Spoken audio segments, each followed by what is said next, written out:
Reading with your kids. Hola, ni hao, konnichiwa, assalamu alaikum, shalom, jambo, bienvenidos.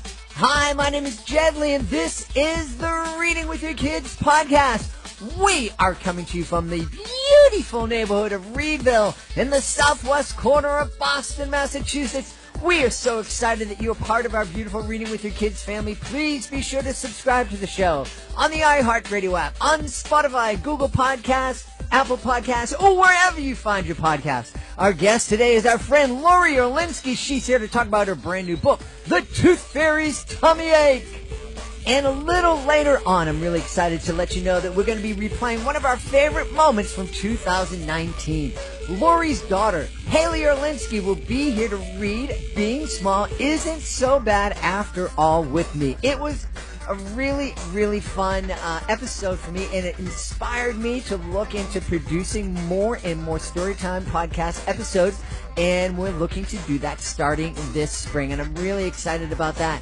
I am also very excited to let you know that The Tooth Fairy's Tummy Ache by Lori Orlinsky is our latest Reading with Your Kids certified great read. That's right. Our panel of teachers, parents, and kids love this book, gave it 5 big stars. It is a fantastic book. You can read our entire review on our website, readingwithyourkids.com. Congratulations to Lori Orlinsky. The Tooth Fairy's Tummy Ache is our latest Reading with Your Kids certified great read.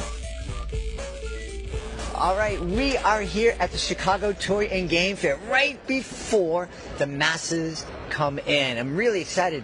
We're here with Lori Orlinsky, and she is going to tell us about her brand new book. Lori, welcome back. Thanks for having me. I'm so excited for my second book. Yeah, tell us all about it. It's called The Tooth Fairy's Tummy Ache, and it is published by Mascot Books. And I was also lucky enough to work with my steam illustrator, Vanessa Alexandri, who is amazing.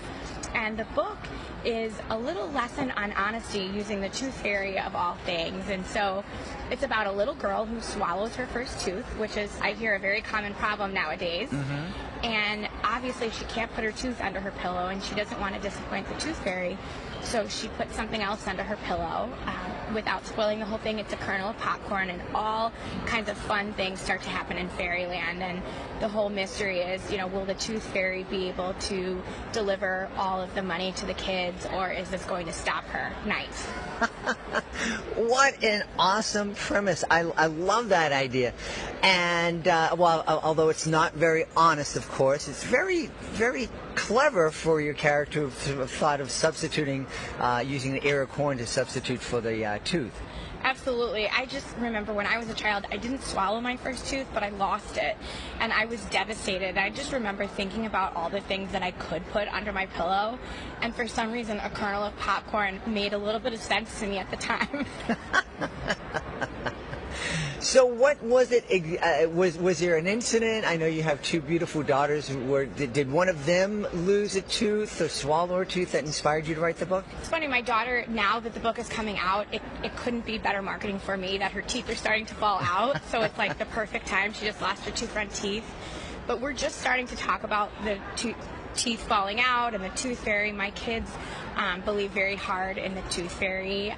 We don't celebrate Christmas. We're Jewish, so it's really, for us, the tooth fairy is a big thing that we believe in. Also, we don't, celebrate Easter. So as a child, I really was all obsessed with the tooth fairy, and I just absolutely loved it. So I just drew upon that imagination. I remember staying up as a kid all night waiting for the tooth fairy, and I would go in and out of sleep, but I would just imagine so hard what it was like up there. Mm-hmm. So I think I drew on my inspiration, when I was a child.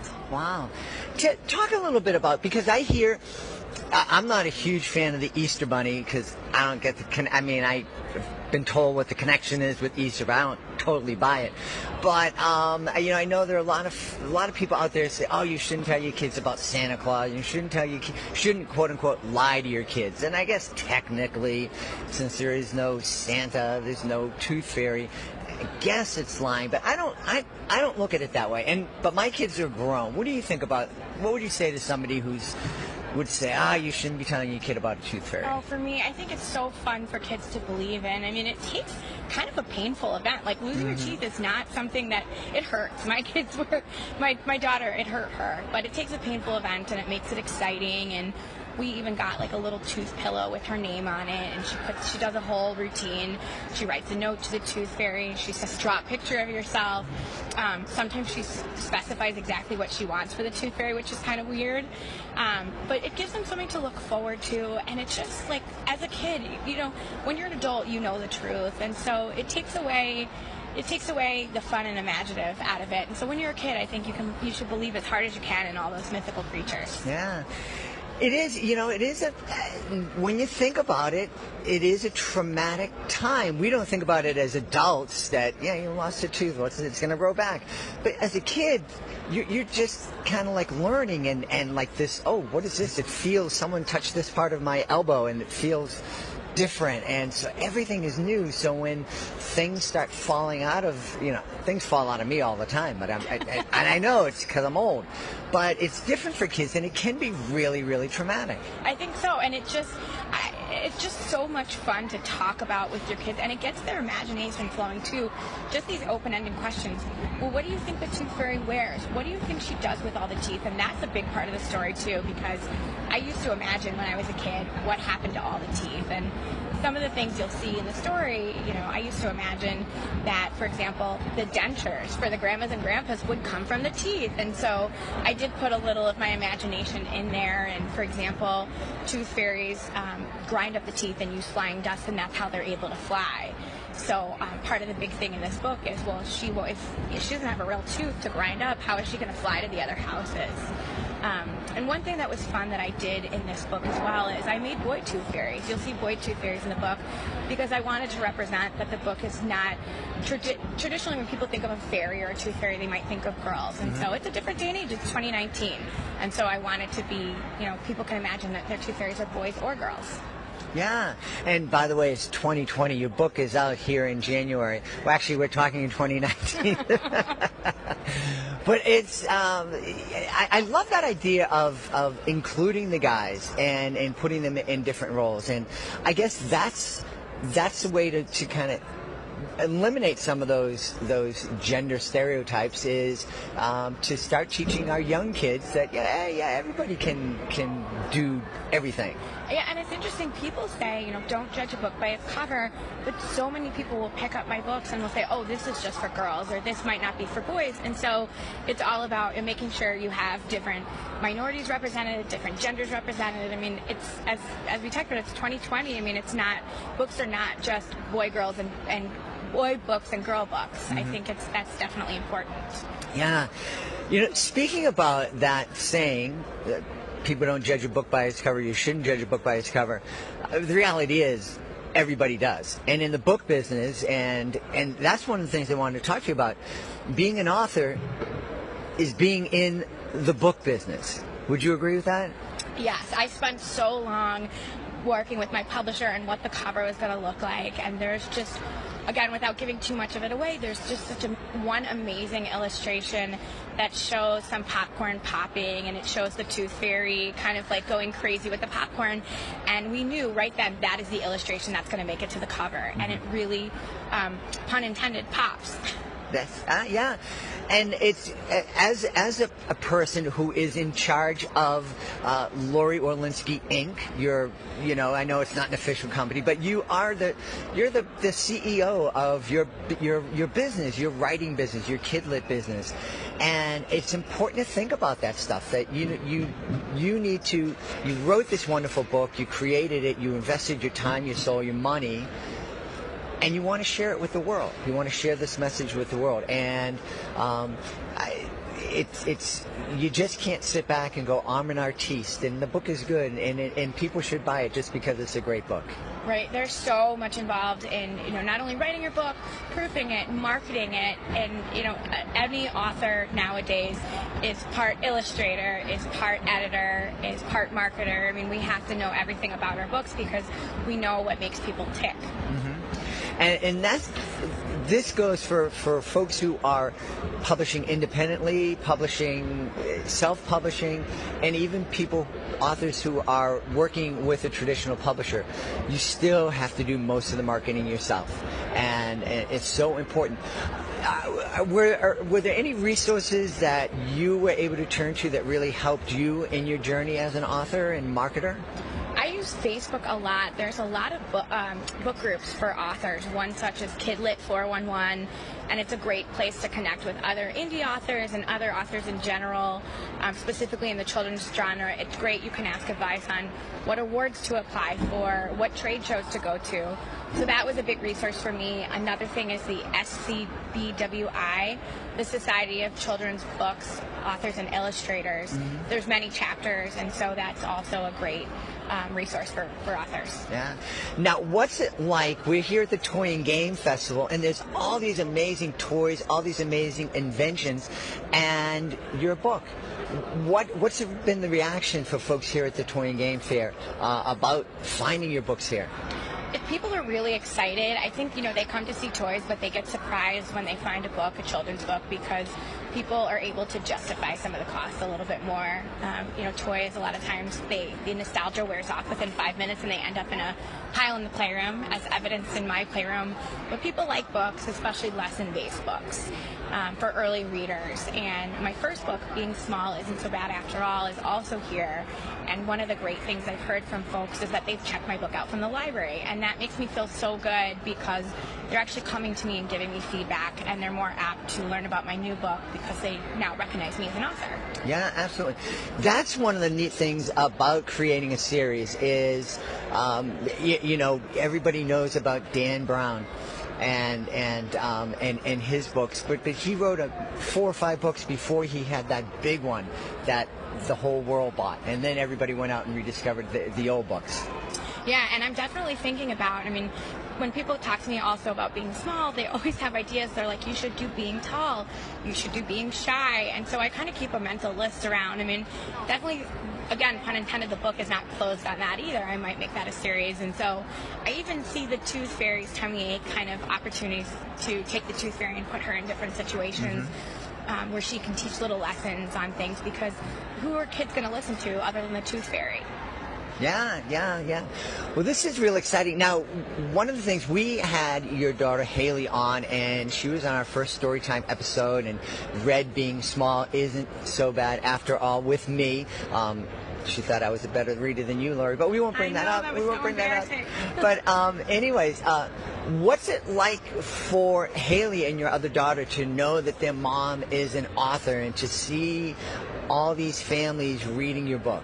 They love it. They have such an appreciation for books, and we're a big book family. We read together every night. It's also taught Haley to read at an earlier age than she would have. She loves to read. She's always got a book in her hand or a book in the car.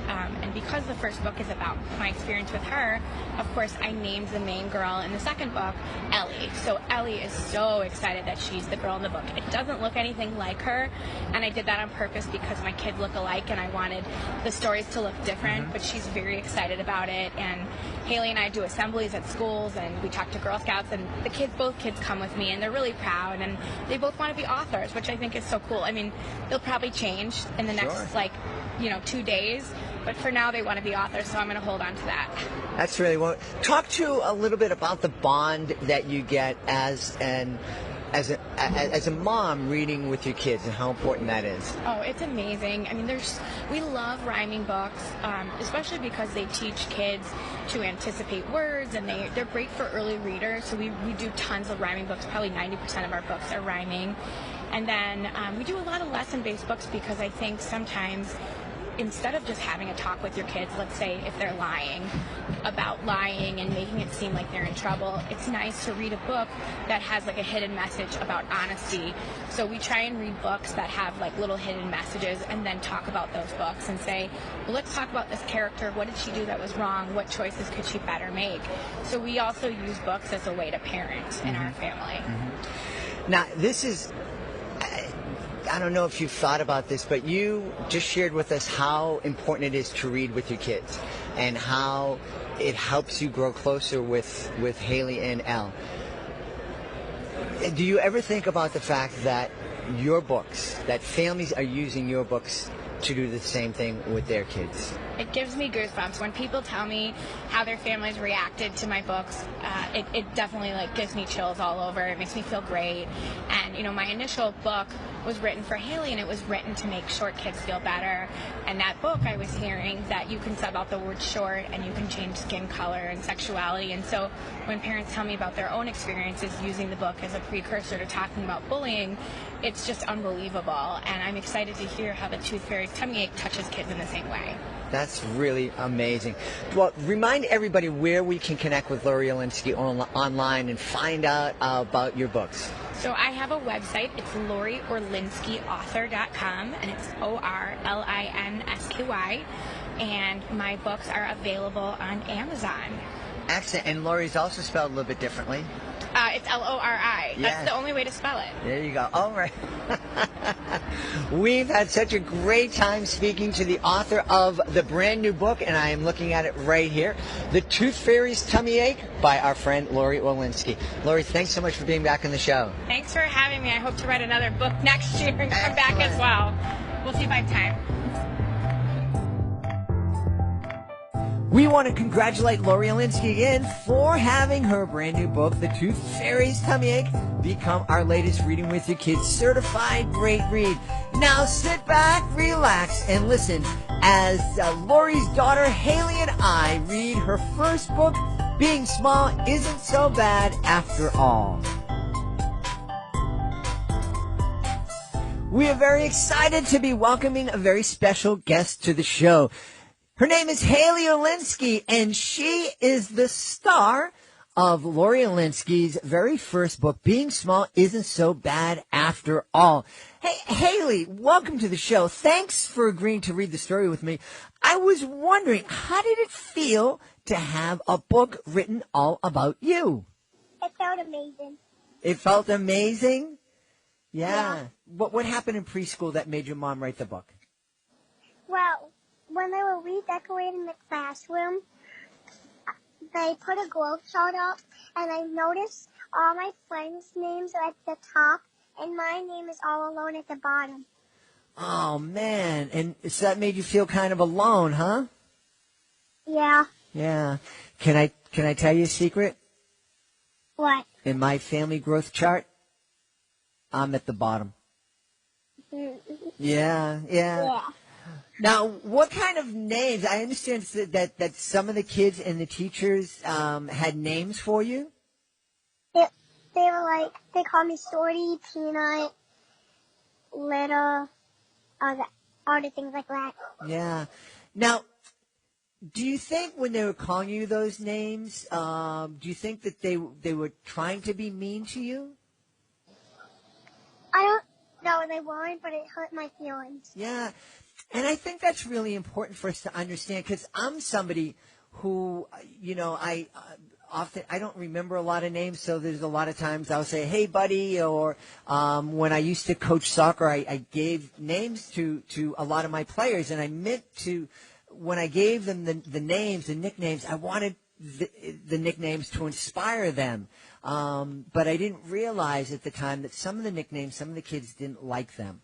And so even though that the kids in your classroom weren't meaning to hurt your feelings, they were hurting your feelings, weren't they? Yeah. Yeah.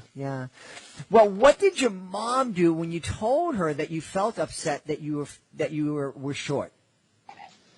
She, like any other mom would do, she went on Amazon and looked for a book. I love that. We didn't have Amazon when I was growing up, and I realized I was short. She was so bummed out she couldn't find a book. Uh-huh. So what did she do instead when she couldn't find a book? She decided to search the right one.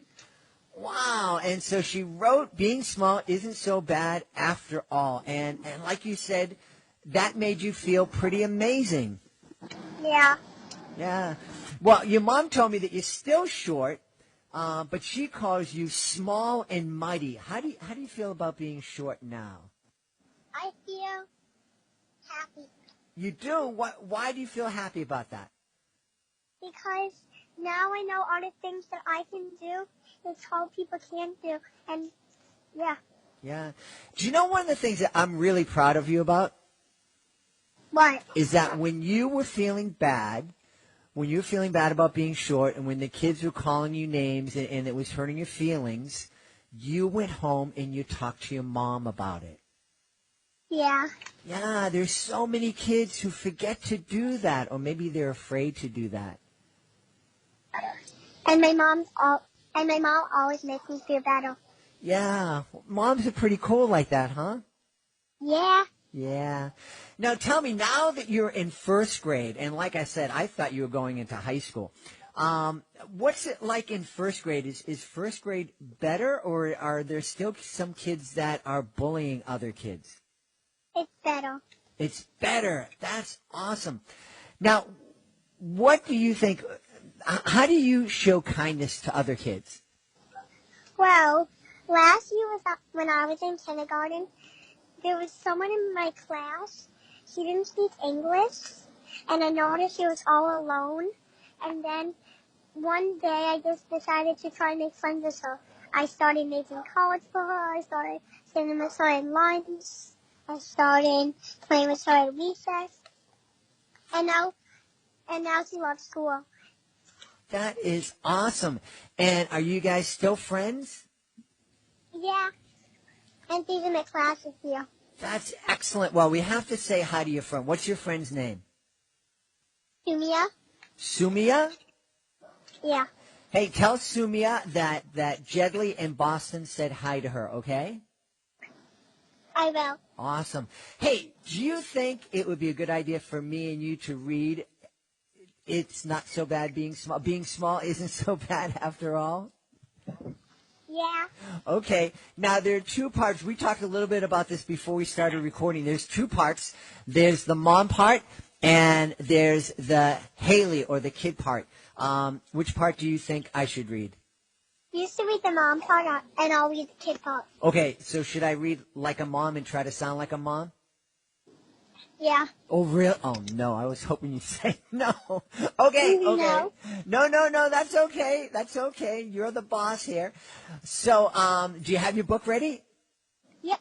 Okay, so I think you have the first part. So, ladies and gentlemen, boys and girls, children of all ages and all shapes and sizes, right now, Haley Orlinsky and Jedley are going to read Being Small Isn't So Bad After All. I think you have the first page, right, Haley? Yes. Okay, go for it, buddy. My head is spinning, and my throat is red. I'm feeling funny. I'm staying in bed. My eyes are itchy, and my ears really ache. Going to school today would be a mistake. You're Yes, cool sir? to the touch. You don't look sick. Could this be some kind of trick? Because Mother knows best. That's how I know. Something's up, and you don't want to go. You're a wonderful child, so smart and strong. Come sit on my lap and tell me what's wrong. Well, the yard is at school, and it says how much we've grown. With my name at the bottom, I feel so alone. My friends can reach the cubbies like hooks, skewers, and shapes. Why stand on a stool when I want to drink? My feet just dangle when I sit in my chair. I can only go and watch. There's a high pony in my hair.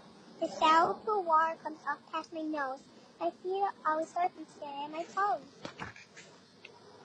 It seems like sports are made for kids who are tall. I can't even get my hands on the ball. They call me Shorty, Peanut, Munchkin, and Sport. Looking up all the time makes my neck really hurt. I have to walk twice as fast as my friends. My pants are like tennis, the whole never ends. When it's time to form teams, I'm always last picked. That's why today I'm pretending to be sick. Don't you see that being small really is no fun at all? Oh, honey, try not to feel blue. There's so much that small kids like you can do. When playing limbo, you can go really low. You give others a clear view when seeing a show. Your posture is perfect because you don't slouch. Your whole body can fit on the tiniest couch.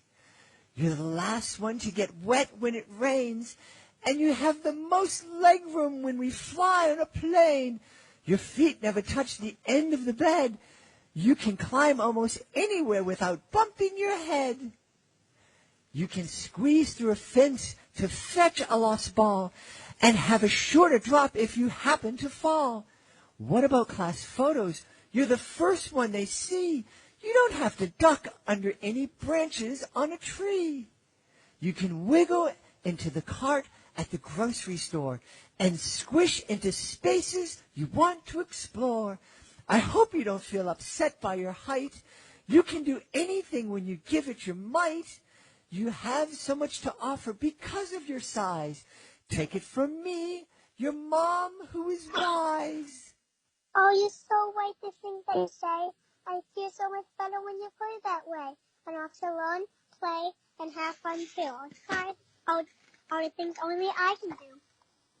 I went to school and I'm happy to report. It turns out I like being short. I got to see once and for all that being small isn't really so bad after all. The end. What a fantastic job. Hold on, I have to give you a round of applause. You read better than my mom. I read better than your mom. Well, she wrote better than me, so we're even, right? Yeah. Well, my friend, this was absolutely wonderful. I am so happy we had a chance. I think everybody listening today should go out and get their own copy of Being Small Isn't So Bad After All. It was written by Haley's mom, Lori Orlinsky. You are awesome, Haley. Thanks so much for being here. Please be sure to join us for the next edition of the Reading with Your Kids podcast. Our guest will be Cameron Wells. Cameron Wells will be here to celebrate her brand new books, What Color Is Your Day? And she's also going to be sharing the very first spoken word piece that she ever created back when she was in 6th grade. It's really amazing. That's the next episode of the Reading with Your Kids podcast. Hey, you heard us let you know that Lori Orlinsky's books, both Being Small Isn't So Bad After All, and her brand new book, The Tooth Fairy's Tummy Ache, are both Reading with Your Kids certified great reads. We have this great program that is really making a huge difference in the marketing of many children's books. It is the Reading with Your Kids certified great read program. We have assembled teachers, parents, kids, and if they believe that your book is worthy of 4 or 5 out of 5 stars, it becomes a certified great read. And with that status comes a whole lot of tools that can help your book stand out from the crowd of books that are published every single month. For more information, go to our website, readingwithyourkids.com. Click on the Author Services button at the top of the page. We want to thank the folks who made today's show so very wonderful. Of course, we want to thank our buddy Lori Orlinsky. Also want to thank her daughter, Haley Orlinsky. I want to thank my amazing producer, Fatima Khan, for all that she does. Be sure to check out her blog at readingwithyourkids.com. I want to thank my beautiful wife for all the support she gives me. I want to thank Augie the Doggy for having my back here in the studio. And I want to thank you. Thank you so much for taking the time to join us today. And as always, thank you so much for taking the time to make the world a better place by reading with your kids. I'll be looking for you in the next edition of the Reading with Your Kids podcast.